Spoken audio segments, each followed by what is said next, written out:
Kodong mana dweche 12 kende to Uganda jo Kenya dhi e yiero maduong', kwan jochung' mageto kom mar gavana ma Kisumu medo mana medore.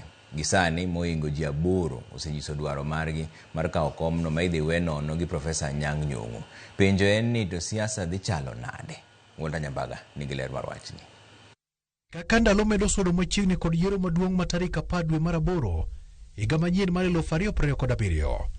Kaunti ma Kisumu oseyo wang' oganda kaluwore kod kaka jok mageto chung' mar gavana ma Kisumu medo nyiso dwachgi. Mesa mar Ramogi TV omenyo gik moko buora kendo piedhogi nyaka weche 3 madito madhi bedo rang'i ma ji marango chung' e kom mar gavana ma Kisumu rango. Kopogore kod kaka kwan mag dhoudi goyo gombulu kod kaka telo lore dhoudi, gavana masani ngire Peter Anyang' Nyong'o otieko ka oweyo jo Kisumu kod wich bar mar ni ng'ano madhi kawo kare. Nyaka sani maromo jochung' 8 osenyisa yanga ni gigeto komno mar gavana ma Kisumu.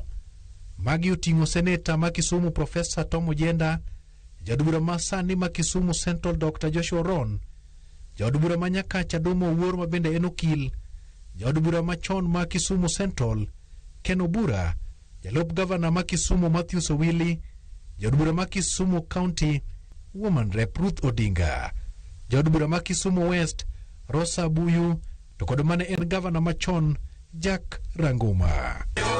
Penjo maduong' mosegidore ni to en ang'o momiyo jochung' wuok ne lemo mar gavana ma Kisumu mathoth.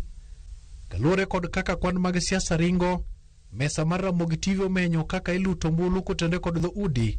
Gisani dhodno mar oganda Nyakach ema neno ni nyaka giyudi thuolo mokwongo mar tayo Kisumu lemo mar gavana bang' Profesa Anyang' Nyong'o mawuok Seme. Ewi kwanno maromo ji 3 osewuok oko mar dhi dwaro telo mar lemo mar gavana ma Kisumu kawuok Nyakach, kama oting'o Tom Ojenda, Adoma Owuor to kod Dr. Matthews Owili, maduto osenyiedhore ne ng'wejno.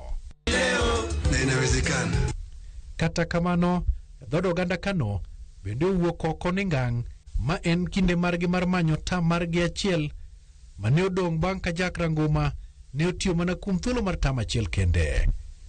Kano osechwalo yawuotgi 3 moting'o mana en jaod bura ma Kisumu Central Ken Obura, Joshua Ron ma Kisumu Central to kod mane en gavana machon Jack Ranguma. Rameny machielo oluwore kod ranyisi machielo mane ochiw kod ogai machon mar ODM Raila Odinga ewi tend mine kaka gavana ma Homa Bay Gladys Wanga ma bende osedhach kod tend mine.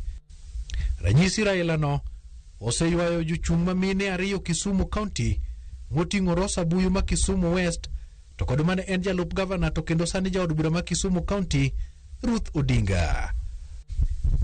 Rosa kanyakla kod Ruth Odinga wuokie kaunti ma Siaya dhod Sakwa, kata kamano giduto dak margi kod ngima margi maduto ni e kaunti ma Kisumu. To kendo ma ineno kaka gino manyalo miyo gi teko e wang' oganda makono. Jonon siasa kod jong'ad rieko kanyakla kod jolonyo yango ne mesa mar Ramogi TV ni rang'i mapek e ng'weloro kom gavana en tuk pesa, kama Simon Seling jamna dhi kirore achadha e kampen. Kisumu udwa chiemo, Ojenda kele uchamo, Oron kele uchamo, Rosa kele uchamo, Obura kele kikuwega ukedo kwa kidolo ngatoka ngata nsigalagala. Siasa is not about giving out money. We must tell people, and I'm asking especially mothers, yes, I know that you're hungry, but whatever is causing your hunger, let not anybody make you too hungry so that they can give you 1,000 and say that I am fit to become your governor. Wapenjo jodak ma Kisumu kit gavana magi nyalo dwaro mondo kaw kar gavana Nyong'o higa mabiro. Waro jatelo wang' ni mwakwa tero to ng'e ni johala nitie, johala gi ni kuonde machalo nade. Obed jatelo mong'eyo maromo gi wananchi mong'e ni wananchi ni kure. Jatelo mwageto en jatelo ma jatich matek maber mong'eyo ni youth chalo nade.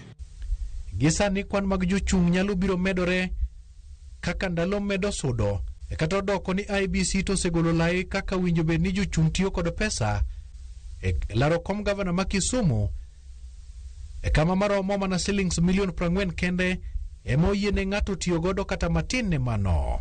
Gi sani jodito go osewuok oko mar seto ombulu koni kod kocha mar manyo sir lwedo kuom jolut ombulu motelo ne yiero melo 2027. Gavana be dware kata ng'ato man gi digri mopecho matin. Walter Nyambaga, Ramogi TV.